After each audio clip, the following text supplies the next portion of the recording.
has taken over. Let's go. It's Ferrall. Coast to coast. Steaks, chicks, stacks. You and I are going to make a lot of money.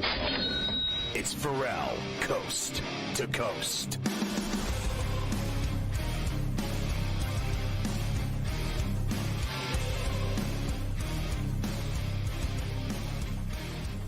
It's Ferrall on events, coast to coast in the biggest way possible. Hanging out. The bad seed, the bad apple, the bad attitude. We are live in New York City. Big Apple. Ooh. People dressed in plastic bags, directing traffic, some kind of fashion shake-up should do be. Along with the Tutty and Tater King himself, the founder of the ILC podcast, the rights holder of the Sheet of Integrity, the golf guru. Carver High this afternoon, ladies. Mafia is back in the saddle along with Luke, I am your father. The rundown on a terrible towel Tuesday. Look who it is. A Morency with a double shot this very hour, plus Mike DeCourcy within the walls of this hour. Second hour, Elvis will be in the building. Denny Bernstein from the fourth period in Sirius XM NHL Radio talking about his confrontation, or several of them, with the coach of the LA Kings, who no one cares about, but everyone loves Elvis. So we're going to talk bad about the Kings coach. At least I am. And I thought his questions were great. I know you would probably agree with that, right, Mike? And then last night we saw Dallas. You and I hit that. I hit Florida. They had no business winning that hockey game. They were getting their ass beat, and then they got two real quick goals 11 seconds apart, just like Tampa had gotten two within 11 seconds early. They end up winning 4-2. They're up 3-1 in that series, and Dallas is up 3-2 now after winning on home ice, and now they'll go to the Ball Arena in Denver for Game 6, and they either win, which they will, and that'll force a Game 7 back in Dallas. It certainly will. Huge performance by Dallas last night in that game to go up 3-2. Stanley Cup playoffs. We've got a bunch of Game 5s tonight, 4 of them, with a few more of those West series that are at 2s. And I watched a lot of both the hockey games last night. I saw quite a bit of everything. And, Yeah, me too. Tampa, they need to be kicking themselves. I mean, look, they lost the first 2 games at home, so they really don't have any, they really can't scream too much, but they should have tied that game. They completely let go of the rope in the last 6 minutes of that game. Like, they were the better team for most of the night, controlled the game, did everything you're supposed to do on the road in a Stanley Cup playoff game, and then it was just like, boom, boom. It just hit him. 2 goals in 11 seconds and hit him over the head like a mallet. It was just, and now they're down 3-1, and they are really What did you think of the Ekblad hit on, who was it? Hagel. He took his head off. Who they said, Cooper said today, Hagel's not playing tomorrow. I think you know why. He's in a real sour mood, John Cooper. But aren't you used to this, though, now in the Stanley Cup playoffs, guys getting their heads taken off in playoff games? It's kind of part of the game. I'm not surprised, and especially when you consider that Hagel's the guy earlier in the series that ended up getting a game, right? So you knew they were going to be kind of looking for Hagel at some point. And they were able to get him last night. Unfortunately, now he's hurt. He's seriously hurt. He's going to be out. But it's been a nasty series, and Tampa's now got to fight for their lives at home in Game 5. I get sick of, I'll be honest with you, I don't care if I'm friends with him or not. I get sick of Bissonnette trying to get players suspended and Messier doing the same thing. Like spending the entire break and in between periods trying to get guys suspended and trying to get the league office to come down on these players. And he should be suspended. He should be thrown out. It should have been a game misconduct. And let's not forget. All right. First of all, I love the Bisser. Fair enough. I partied with him a lot, but he was the worst player in the history of the game. He literally was the worst player in the history of the game. So shut up. Just shut up. Shut up with your, what are you, the cop for the league? This guy should be tossed. That guy should be tossed. You should have never been in the league. You suck so bad. You're a great partier. I'll give you that. And you get laid a lot. Are we on the air? We are. Don't talk about. Okay. I've done bad things with him, and he's fun to hang out with. I'll give you that. But stop trying to get players suspended. And, the league will handle their discipline. And Messier, oh, my God, he just wouldn't stop last night. and he's bad enough on television, isn't he? Isn't he bad enough and boring enough for everybody at this point to hear him crying and arguing with PK Subban and all the rest? Like, I can't even take it. I try to just watch the games, and I can't handle the in-between period stuff and pregame and postgame stuff and all their analysis and all, when they go to interview players and they all use their nicknames. It's Ace here. Like these players give a crap about your nickname. Shut up. Honestly, the only reason I watch is because I'm sitting there and I'm listening to him crying about suspending players, and I'm like, what in the F? Shut up. Just like, do you know when he played with the Rangers, what wouldn't he have done to win that Stanley Cup? He would have killed somebody. Like, now all of a sudden he cares about discipline. Now all of a sudden they care about guys' heads when he would have taken a guy's head off in 5 seconds when he played with the Oilers and the Rangers. Shut up. Honest to Christ already. I listen to this. You can't even tell me I'm wrong, Mike. It's painful. Well, Messier, he's tough. He shouldn't be on. He just brings nothing to the table. He I know really doesn't. priests that are more entertaining. He's not good on the ESPN in between period shows. The good thing is that thankfully there's enough games on now where I can kind of bob and weave and avoid these guys. Like, you don't really need to be locked in with them the whole time. Not that Cavs game last night. Oh my goodness! Like, can you? And look, I didn't think that they were going to show up, and they didn't. I know a couple people thought that maybe Miami. I told you they'd get stomped. Hero tried to sell you, we ain't going to go down like this.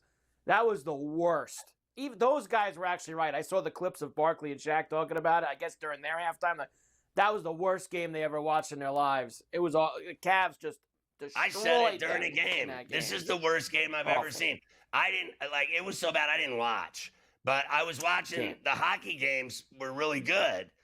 Or the Panther Lightning game was really good. Yeah. And then I did not think the Dallas game was good. 9 seconds in, they scored, and they put 6 on them. That was not a good game. 6-2 to me is not a good game. That's a blowout. I'm glad I hit the bet. And in fact, I hit the Rockets too.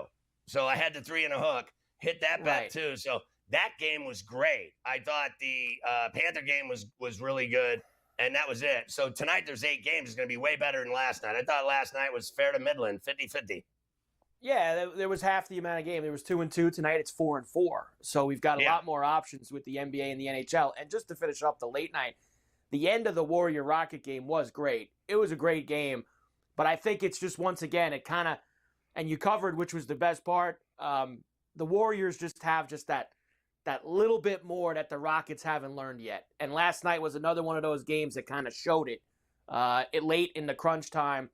Having guys like Butler and Curry and Green, whether he's an asshat or not, it's just he shows up in big moments and makes big plays defensively, rebounds, etc. No doubt. There's no denying his defensive prowess. There's no denying his dirty play. I mean, he got flagrant attack. He tackled a guy, kicked him, stomped on his neck, grabbed his jersey, pulled on him. I mean, he plays dirtier than any player in the league. But then again, so does Dylan Brooks. And Dylan Brooks is another asshat. Green's an asshat. But there's no denying how great he is defensively. He stopped Şengün on that last shot.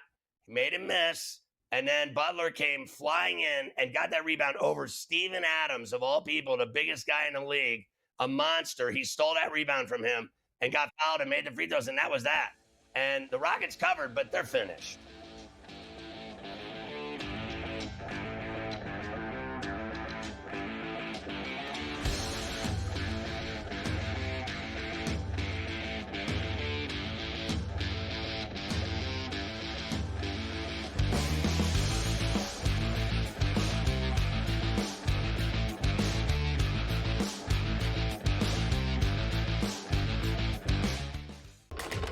Enter into the magical world of McLuck.com, where even the smallest of spins can win real cash prizes.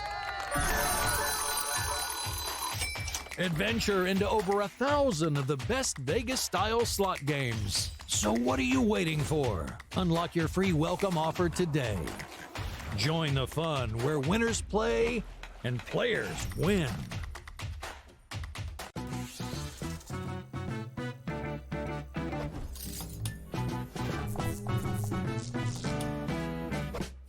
how to show love to our everyday heroes. So if you're a first responder, you are in for some perks.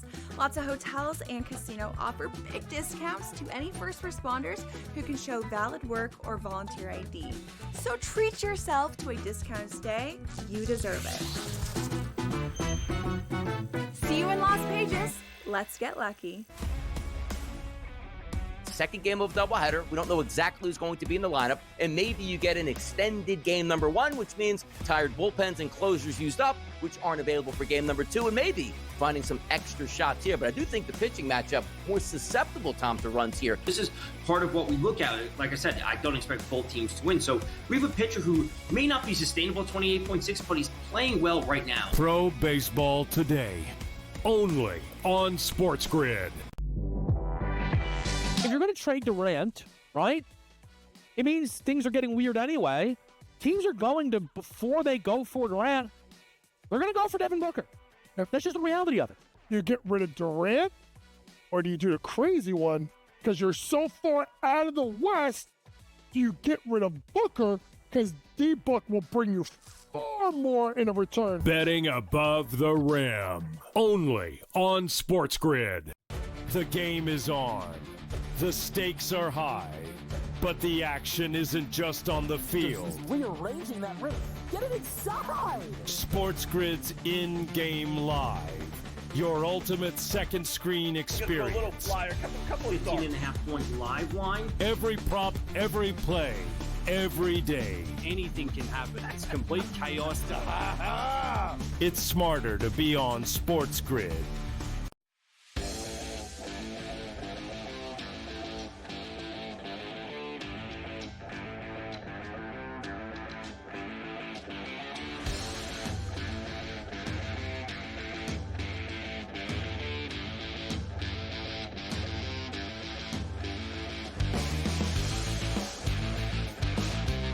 You can catch Sports Rage weeknights at 10 East on all of our TV and radio outlets. We get Morency for a double shot every day from Vancouver. Gabe, I got to ask you, because, all right, so if my team were in it, which they aren't, they're in, the doldrums these days, but if my team were in the Stanley Cup playoffs, I would probably sing a different tune if someone took Sidney Crosby's head off in a hit in a playoff game. But I have to tell you, when my team's not in it, I really don't have a problem with anybody getting lit up. I really don't. I watched that Wilson hit on Carrier the other day. I thought that was clean as hell. I know they're all crying about Ekblad. They're crying about Hagel. They're crying about every hit. All these guys on TV, Bissonnette, Messier, crying. Everyone should be suspended. I'm not one of those dudes. I'm like sitting back enjoying it. The more the merrier. I love the violence. We're in an era right now, Scott, where it's amazing. I know, you and I are old school, and, it's easy to say, well, today's day and age is soft, but it really is soft. Like, when we grew up, Scott, it was like, how could you call a penalty on that, right? There was the extreme level of, hey, let us play. That's not a penalty. And we used to see the Avs, the Red Wings, and we'll get to Mark Messier in a second. And, hard hits in football. You're a Steeler fan. Remember Turkey Jones with Terry Bradshaw picking him up and slamming him down. Right. Now people fans are soft. Fans are soft. Fans complain, oh, the NBA is soft. No, you're soft. You bitch as soon as somebody does something in the NBA. Same in the NHL.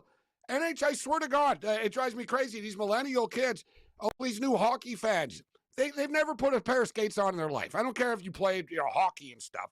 You don't even know how to skate. You're this is terrible, this is that.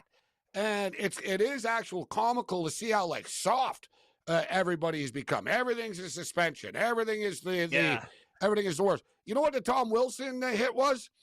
Game changing. That was That's beautiful. What it was. It was he awesome. laid them out. They turned the puck over and they It scored. won the game. Yeah, it won the game. They turned the puck over and they ended up scoring on it.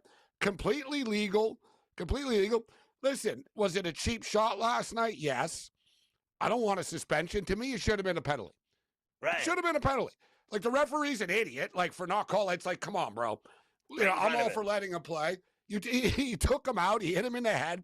Just say, listen, I'll let the league deal with it, but you're getting a penalty for this. And I'm not kicking you out, but you're going to the penalty box. Fine. And no, he would have complained about it. And as far as number one, Wayne Gretzky, Listen, I love Wayne Gretzky. My uncle played for Wayne Gretzky. My uncle was a goon. He was one of Wayne Gretzky's protectors. Wayne Gretzky was never touched because people would get their face caved in if people touched him.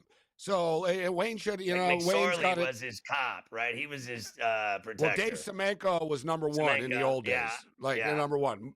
My guy Brackenberry was there for a couple of years. He was goon number 2.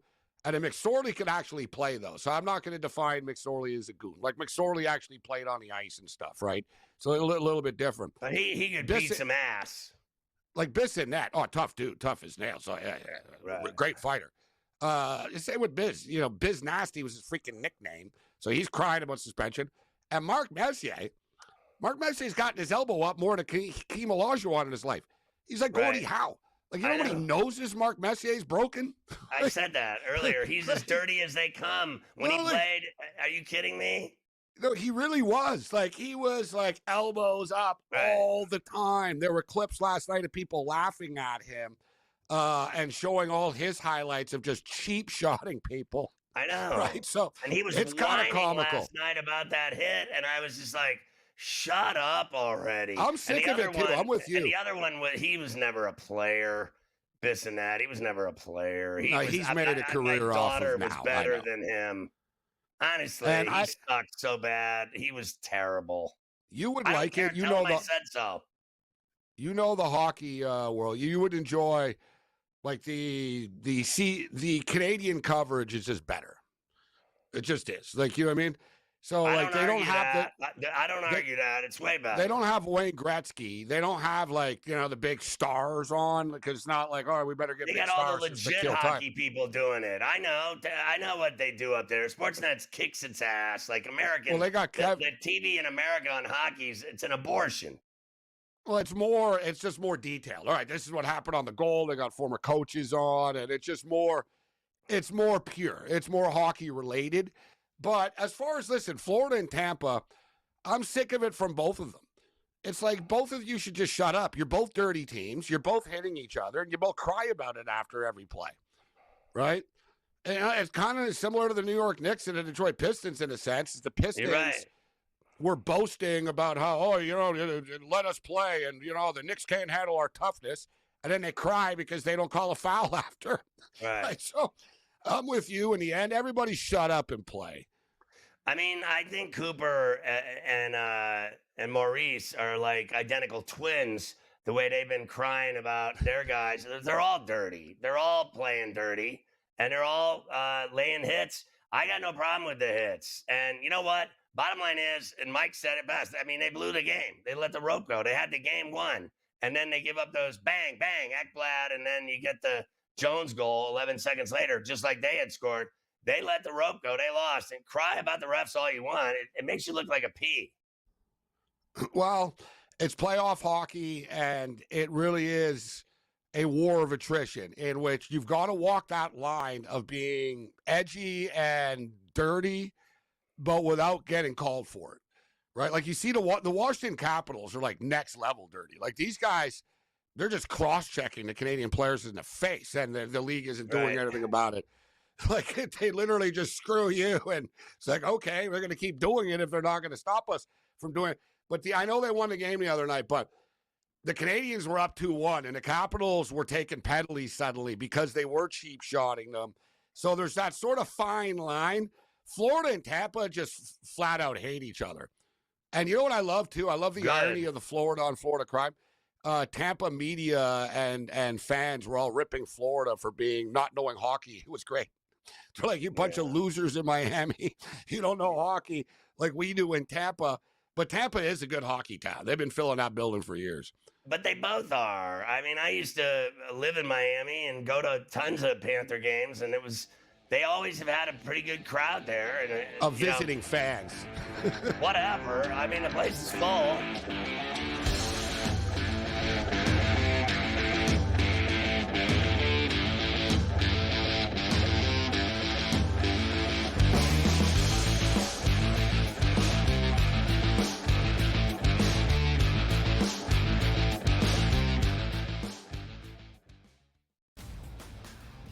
is so crazy that you get both ends of that spectrum in the narrative trying to be correct in doing so and to make a statement for engagement. You're wrong, you've been wrong, and deal with the reality of the situation. All of the people that analyze the draft mocked one in the first round, and even could he go to the Giants at number 3 or trade up back in that round. They got Dart, they didn't get Sanders, and the fall was on at that point. The Early Line.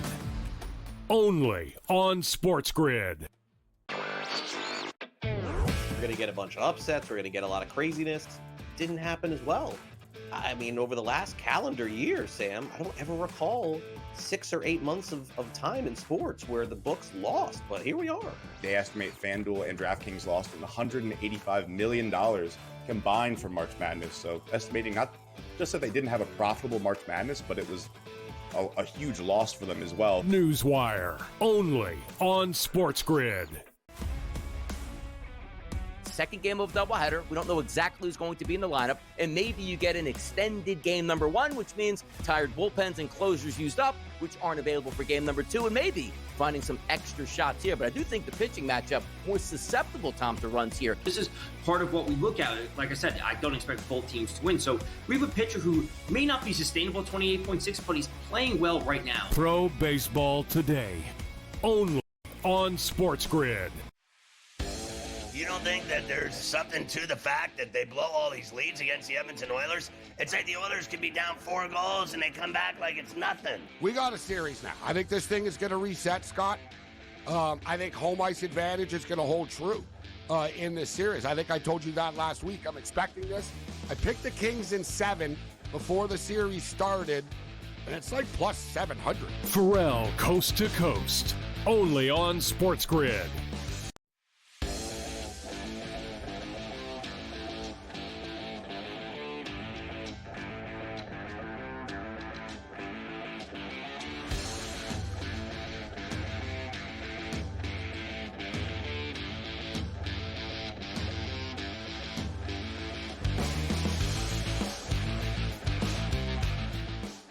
We're talking to Morency, and there's 4 tonight in the NHL.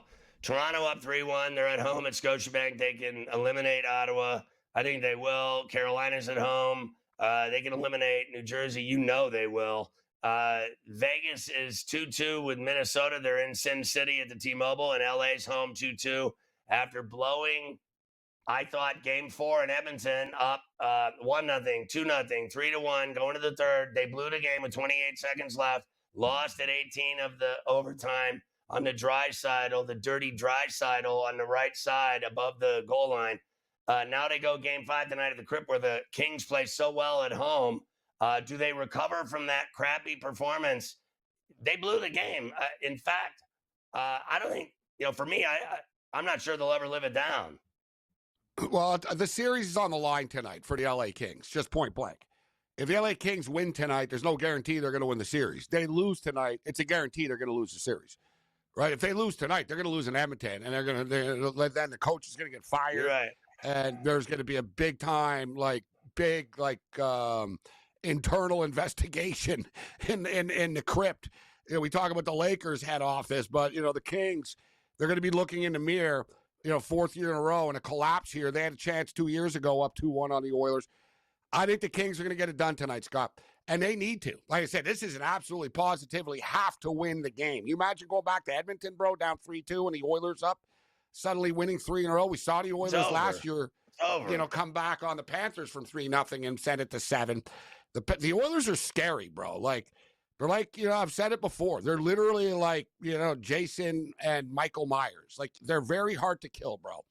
You're like, oh, we shot McDavid's head off. Look, it's like the Terminator, and he's like molten metal. It's like, oh, he's back. Hey, he's back somehow. It's like, dear God, we thought you were done. It's like he never stops. They don't stop. You see, we're going to pull the goalie with 17. Don't worry, we're going to score. Like Bouchard. They're really a load to deal with, but I think LA gets it done tonight, and I think the Kings still win the series in 7, Scott. But I'm going to be bold tonight, bro. Give me the Ottawa Senators tonight. And this is coming from someone, and I'm not a Leaf fan, and I took heat for picking the Leafs to win the Cup. But I think the Leafs lose tonight. I think the Leafs are going to win in 6 in Ottawa on, Thursday when they play, if they play. So give me the Senators tonight. And Either way, if the Senators don't win, guys, I'm calling this game. The Senators either win or it goes to overtime. It's plus 300 to go to overtime. I'm going to bet it. I've got a big-time feel that there's going to be big drama in Toronto, and I wouldn't be surprised if Leaf fans go home kind of panicked, thinking that they're going to blow the series lead. So give me the Ottawa Senators plus 150. Give me the game to go to overtime at plus 300. As you and I discussed, the Devils are done. Canes are going to win this game. They're minus 300 favorites. I think they're going to win like on the puck line, minus 1.5. They'll be up. The net will be empty if it's not a blowout by then. So give me the Canes tonight. And I'm going to think outside the box again, guys. We've seen Minnesota can play with Vegas. This series is like a toss-up.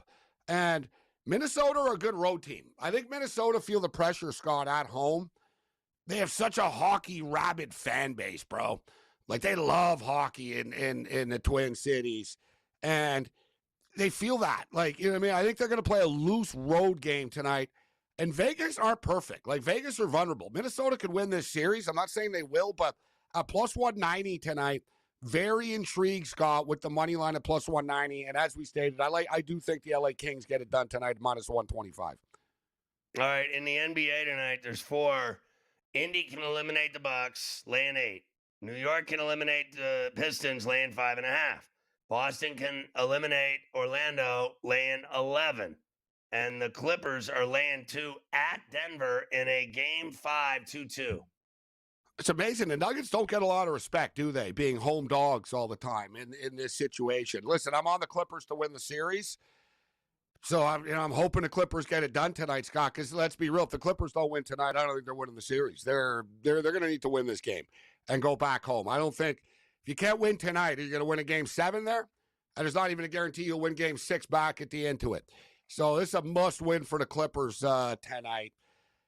I get the feeling, Scott, that the Bucks are going to get blown out. Like, I don't even think Giannis will be playing in the fourth quarter. I think it's like I can see the Pacers just sort of like last night. Thank you for coming. It's over. What about the Knicks? Pacers? You know what? I think this one's going to be close, bro. I think the Pistons are going to go down without a fight, Scott. I'm going to take the 5.5 and hope for the best tonight. And Celtics? Celtics and, I'll take the Celtics minus the points. All right, great stuff, Morency.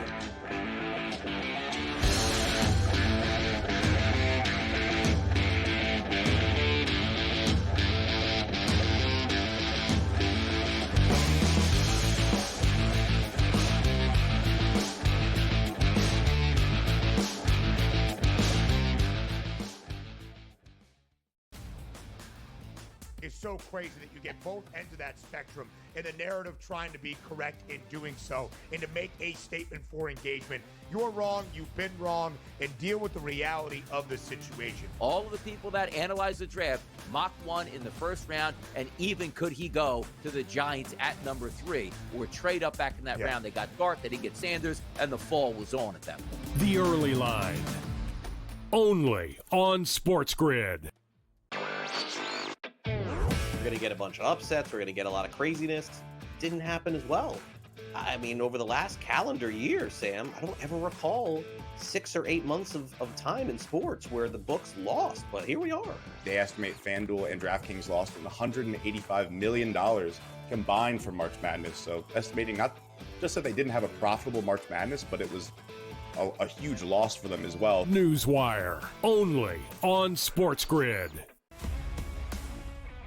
Second game of doubleheader. We don't know exactly who's going to be in the lineup, and maybe you get an extended game number 1, which means tired bullpens and closers used up, which aren't available for game number 2, and maybe finding some extra shots here. But I do think the pitching matchup more susceptible, Tom, to runs here. This is part of what we look at. Like I said, I don't expect both teams to win. So we have a pitcher who may not be sustainable 28.6, but he's playing well right now. Pro Baseball Today, only on SportsGrid. You don't think that there's something to the fact that they blow all these leads against the Edmonton Oilers? It's like the Oilers could be down 4 goals and they come back like it's nothing. We got a series now. I think this thing is going to reset, Scott. I think home ice advantage is going to hold true in this series. I think I told you that last week. I'm expecting this. I picked the Kings in 7 before the series started, and it's like plus 700. Ferrall, coast to coast, only on SportsGrid.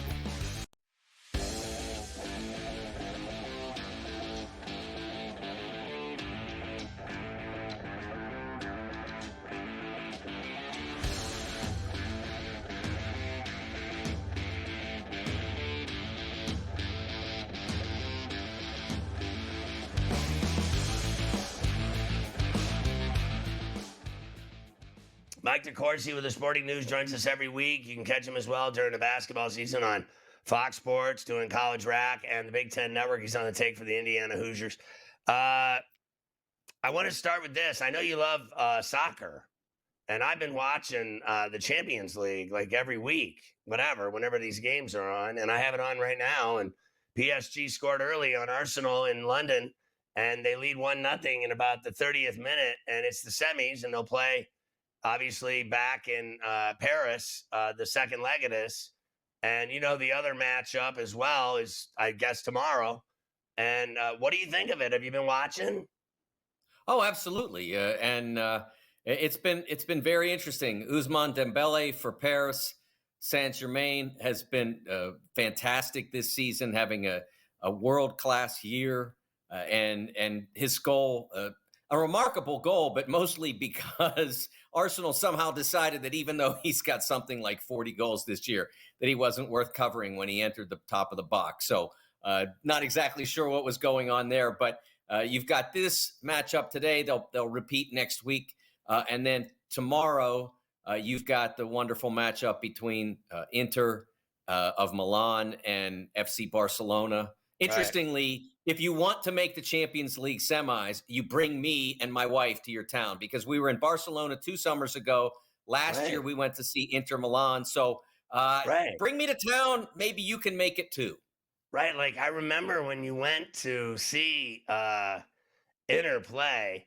What was it like? Again, I want to flash back to that. What was it like going to Milan, Italy, and seeing them play at home? That had to be a thrill. Oh, it was an experience as a spectator unlike anything I've ever felt.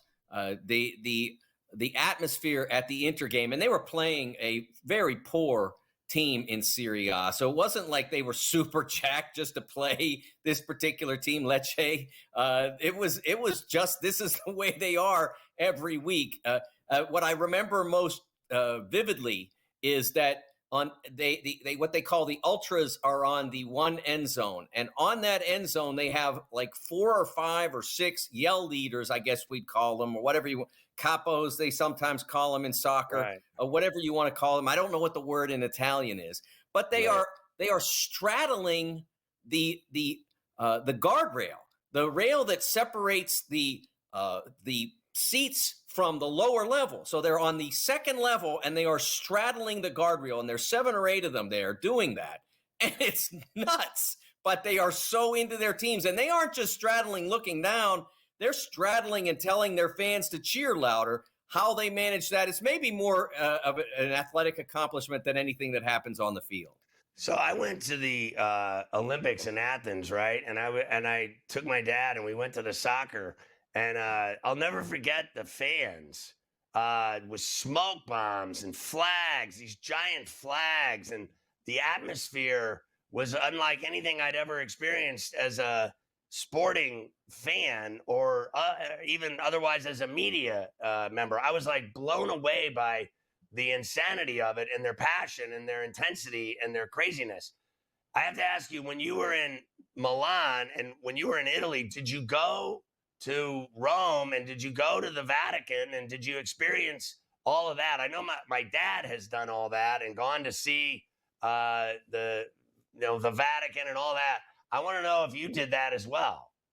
Not on this trip, because we were in northern Italy, in Milan, so we went to Switzerland as the second part of the trip. But we had been to Rome and seen St. Peter's and seen the Vatican and the Sistine Chapel and all of that in 1996. So not saying I'd never go back. Rome is amazing, but we had made that trip, and so we wanted to see a different part of Italy this time.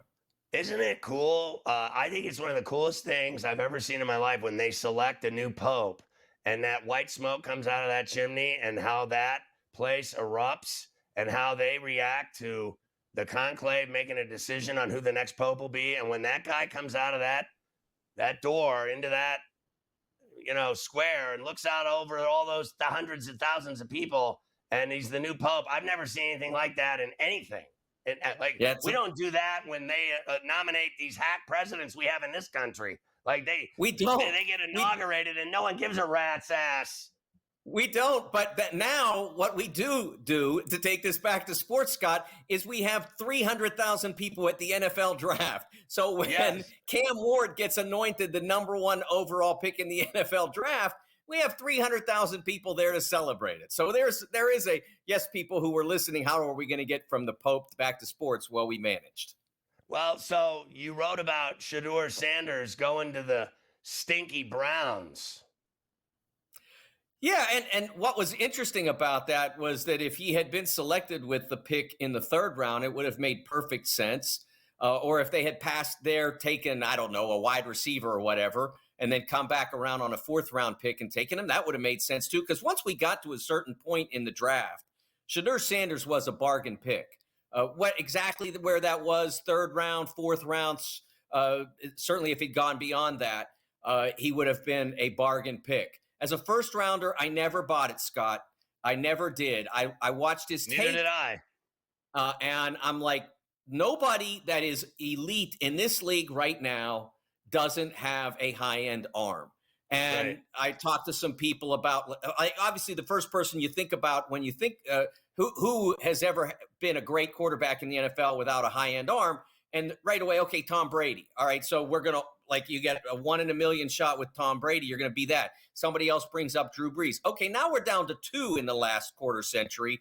So how many guys are out there? And of the current crop, there are none. I mean, I think Lamar Jackson would be said to have an above-average arm, not an elite arm, but above average.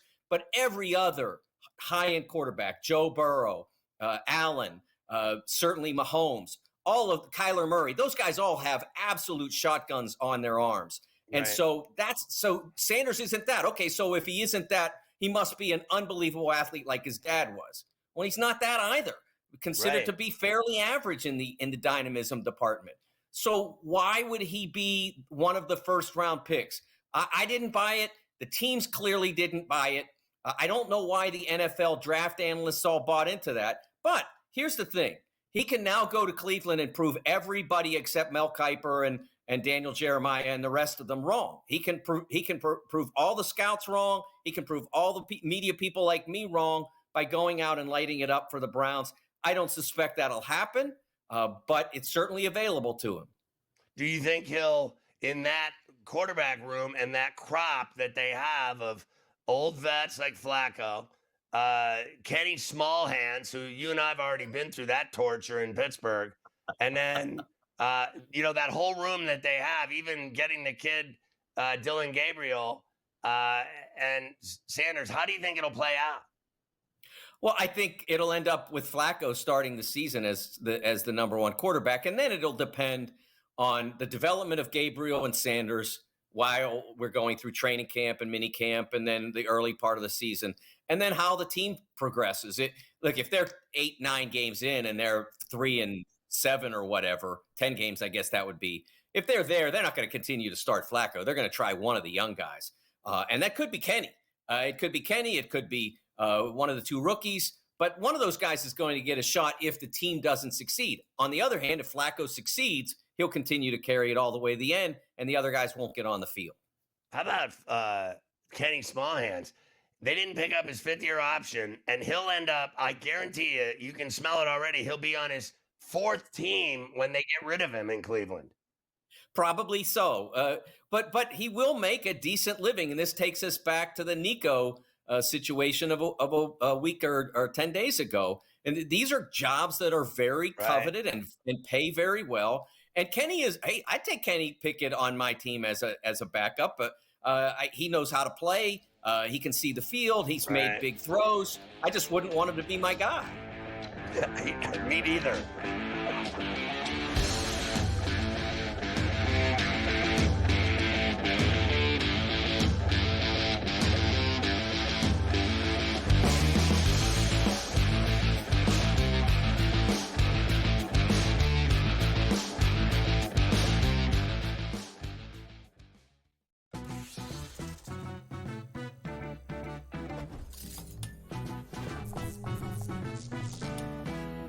Vegas knows how to show love to our everyday heroes. So if you're a first responder, you are in for some perks. Lots of hotels and casino offer big discounts to any first responders who can show valid work or volunteer ID. So treat yourself to a discounted stay. You deserve it. See you in Las Vegas. Let's get lucky. Second game of doubleheader. We don't know exactly who's going to be in the lineup, and maybe you get an extended game number one, which means tired bullpens and closers used up, which aren't available for game number two, and maybe finding some extra shots here. But I do think the pitching matchup more susceptible, Tom, to runs here. This is part of what we look at. Like I said, I don't expect both teams to win. So we have a pitcher who may not be sustainable at 28.6, but he's playing well right now. Pro Baseball Today, only on SportsGrid. If you're going to trade Durant, right, it means things are getting weird anyway. Teams are going to, before they go for Durant, they're going to go for Devin Booker. That's just the reality of it. You get rid of Durant, or do you do the crazy one? Because you're so far out of the West, you get rid of Booker because D-Book will bring you far more in a return. Betting above the rim, only on SportsGrid. The game is on. The stakes are high, but the action isn't just on the field. He's rearranging that ring. Get it inside! SportsGrid's in-game live.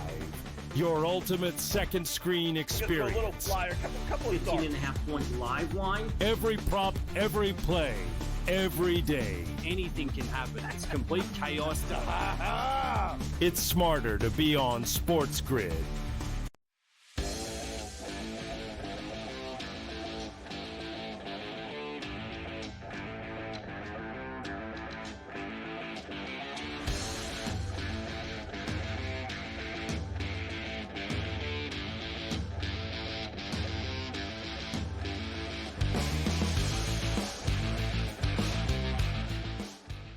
So a couple things, Mike. First of all, I just want to get your reaction to that again. So you think, answer that question again. Do you think is the Champions League winning that title bigger than the Premier League chip, like winning the season chip in the Premier League? Yeah, it's much more prestigious. When you're the Champions League winner, it's not just it's really not just a championship here. It's like a worldwide the best teams thing. in the world. The amount of recognition that you can get from winning that. That's the top of the mountain. But like you're saying, Arsenal's in it and they're not going to win the Premier. It's hard to do it all. It's almost impossible really for a team, let's just say, to win the Premier League, win the Champions League, win the FA Cup, all in the same season. Sometimes things are going to fall through the cracks. And Arsenal obviously has been a little bit behind on the Premier League race, allows them to focus. Maybe they're playing better lineups in their Champions League games than they are in their Premier League game. They're saving their best for these games, and that's what's gotten them to this point. So it's tricky how you have to navigate it sometimes. Champions League's better. Second question. The Canucks just got rid of Rick Tocchet. Is he the next Penguin coach? With his history with the Penguins? I don't think it's impossible, but I think he's the guy. But you need to remember something now. When you talk about history with the Penguins, let's remember that this is not, I'm not saying this. This is not your Penguins, all right, or your dad's Penguins. This is now a Penguin organization that's being run by Kyle Dubas and the Fenway Sports Group. That is not the old, the Penguins of old. So I don't know if that's going to matter to those people that run the Penguins now. Rick Tocchet's history with the team. I don't think it will. I don't think it'll matter at all. So what? That's they're like this guy running their Wilkes-Barre that they love so much and wins so much. They're going to give him the job. I think you said it best yesterday. They're going to hire some no-name coach on the cheap, and they're not hiring some big name coach to be the Penguins head coach, because it sounds like they're on the rebuild train. So you hire a guy that you start from the bottom. Even though it's impossible to get rid of those albatross, those big contracts. That's unfortunately that's surprising to me that they would fire Tocchet. I know they had a lot of problems up there this year. I mean, the guy had a great year last year, and then they just missed the playoffs this year. I don't know. That's it's a tough business, man. It really is. Trying to be a head coach in that NHL, they whack you at the first sign of anything. All right, NBA from last night. Let's go. Warriors beat the Rockets 109-106. They now lead the series 3-1. Here we go. Final moments of this game. Rockets needing a bucket. Not going to happen on TNT. Brooks to inbound. And now Şengün. Defended by Green. For the lead. No! Ripping it off. Rebound inside. Whistle blown. Foul Rockets. And Draymond Green wanted all the smoke versus Şengün. There's a reason why he's a former Defensive Player of the Year. Listen, I have to tell you, like, there's no denying any of that. Fair enough. It was a great stop. But watching Reggie Miller standing on the sideline trying to high-five Draymond Green after that stop and him cheering for the Warriors all night long on the broadcast is embarrassing. It really is. It's like, he's too much of a fan to be calling NBA games. Like, he was so on their D last night. He was like a porn star. I mean, it was unbelievable. Did you see him standing up, cheering for Green after the stop, looking for some love and a high five on the drive-by? Did you see it? Did you see him do it? Like, you know, there's one thing that they say in broadcasting.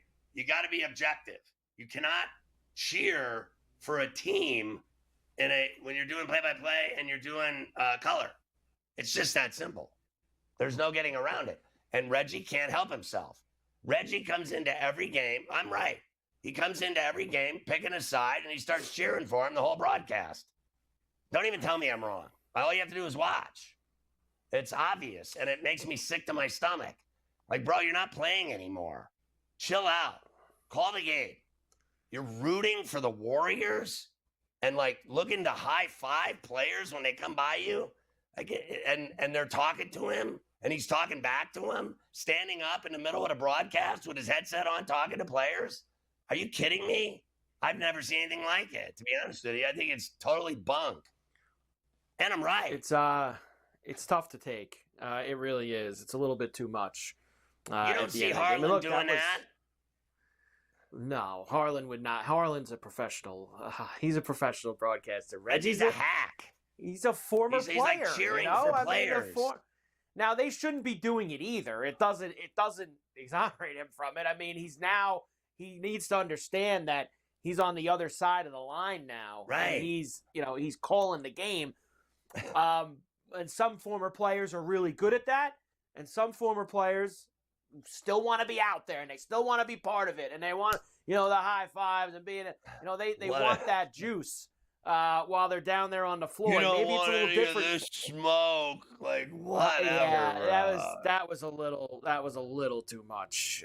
Jimmy Butler, of course, didn't play Game 3. He played last night though. 27 points. He had 14 in the fourth quarter. 5 boards, 6 dimes. Did you see this guy cheering when he saw the Heat lost? Did you see him on the court cheering? I did see that. He's such a D. This guy destroyed the Miami Heat. He is a cancer, and he relishes the fact that they lost, and he hates Riley so much that he was literally on the court. I thought he was going to pull his pants down and bring the chain out. I really did. Like, he was actually getting off on it. Like, what is happening here last night? They do frown on that. You can't do that out in the arena. You can't. It's not allowed. We'll hear from Jimmy and Steph when we come back, and the rest from this game.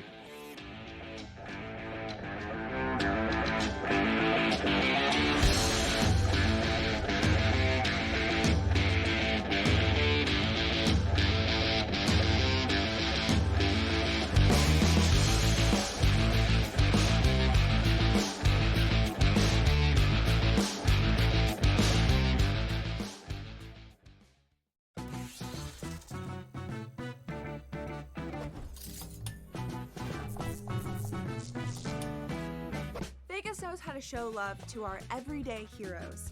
So if you're a first responder, you are in for some perks. Lots of hotels and casino offer big discounts to any first responders who can show valid work or volunteer ID. So treat yourself to a discounted stay. You deserve it. See you in Las Vegas. Let's get lucky. Second game of doubleheader. We don't know exactly who's going to be in the lineup, and maybe you get an extended game number 1, which means tired bullpens and closers used up, which aren't available for game number 2, and maybe finding some extra shots here. But I do think the pitching matchup more susceptible, Tom, to runs here. This is part of what we look at. Like I said, I don't expect both teams to win. So we have a pitcher who may not be sustainable at 28.6, but he's playing well right now. Pro Baseball Today, only on SportsGrid. If you're going to trade Durant, right, it means things are getting weird anyway. Teams are going to, before they go for Durant, they're going to go for Devin Booker. That's just the reality of it. You get rid of Durant, or do you do the crazy one? Because you're so far out of the West, you get rid of Booker because D-Book will bring you far more in a return. Betting above the rim, only on SportsGrid. The game is on. The stakes are high, but the action isn't just on the field. He's rearranging that roof. Get it inside! SportsGrid's in-game live, your ultimate second screen experience. A little flyer, couple 18.5 point live line. Every prop, every play, every day. Anything can happen. It's complete chaos. It's smarter to be on SportsGrid.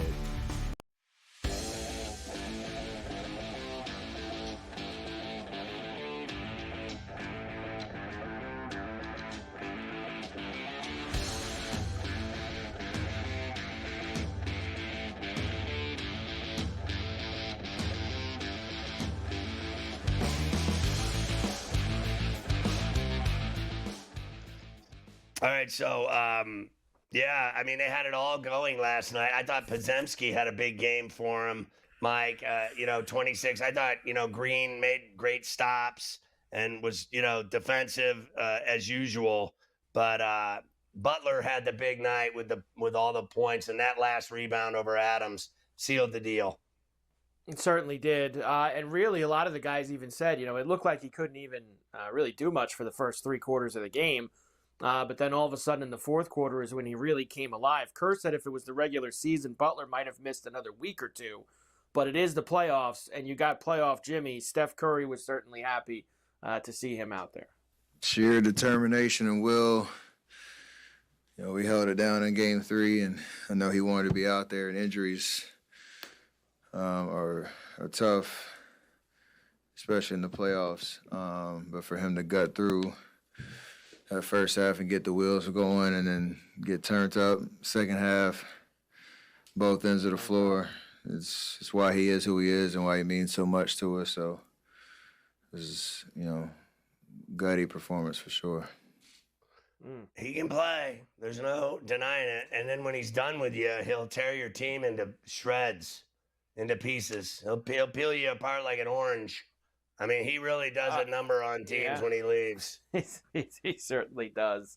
Now, also last night, especially in the first half, we talked yesterday that there was eventually going to be a fight in this series. Like, it's going to happen. There's going to be some kind of physical altercation. Now, there wasn't a fight per se, but it came pretty close twice in the first half of guys pushing and shoving, having to be separated. And, of course, Draymond and Dylan Brooks were really at the center of those things.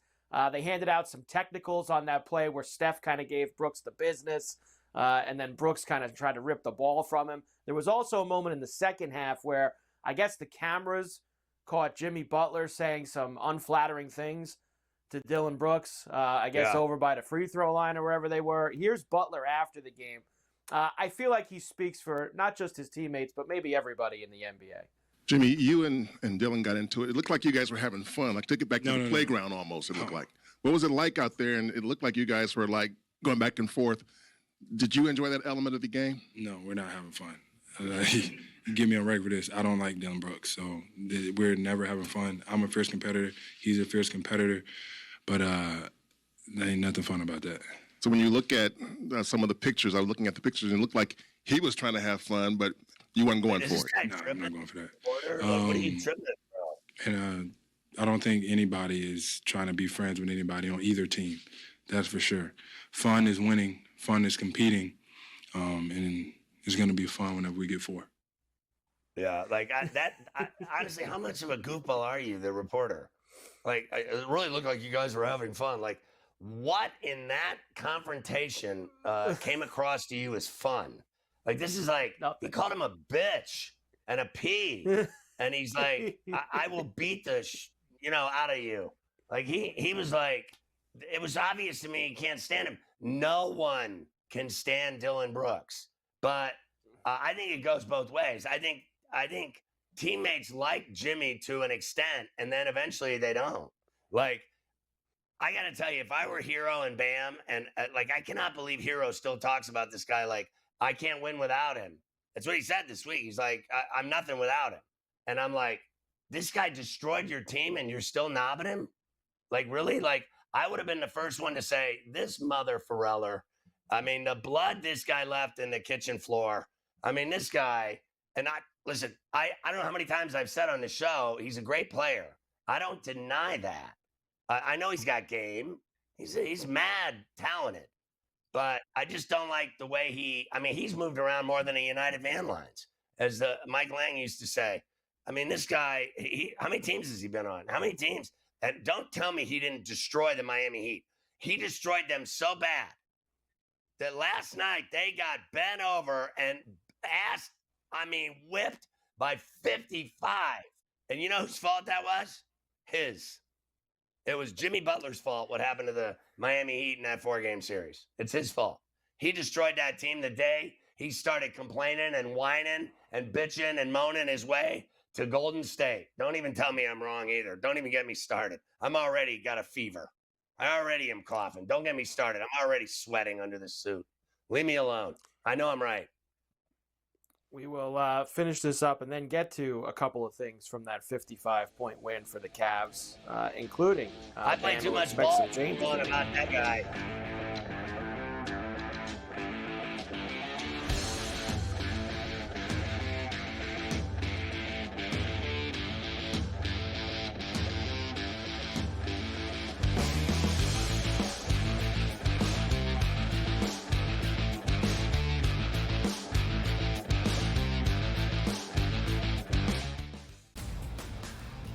Is so crazy that you get both ends of that spectrum and the narrative trying to be correct in doing so and to make a statement for engagement. You're wrong, you've been wrong, and deal with the reality of the situation. All of the people that analyzed the draft mocked one in the first round, and even could he go to the Giants at number 3 or trade up back in that round. They got Dart, they didn't get Sanders, and the fall was on at that point. The Early Line, only on SportsGrid. We're going to get a bunch of upsets. We're going to get a lot of craziness. Didn't happen as well.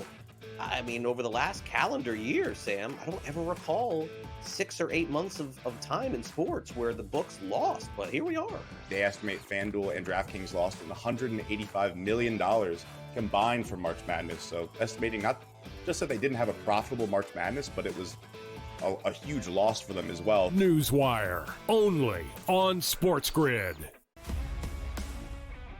Second game of doubleheader. We don't know exactly who's going to be in the lineup, and maybe you get an extended game number 1, which means tired bullpens and closers used up, which aren't available for game number 2, and maybe finding some extra shots here. But I do think the pitching matchup more susceptible, Tom, to runs here. This is part of what we look at. Like I said, I don't expect both teams to win. So we have a pitcher who may not be sustainable 28.6, but he's playing well right now. Pro Baseball Today, only on SportsGrid.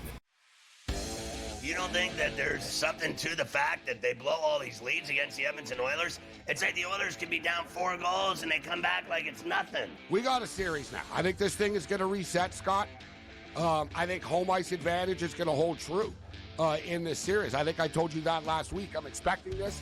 I picked the Kings in 7 before the series started, and it's like plus 700. Ferrall coast to coast, only on SportsGrid.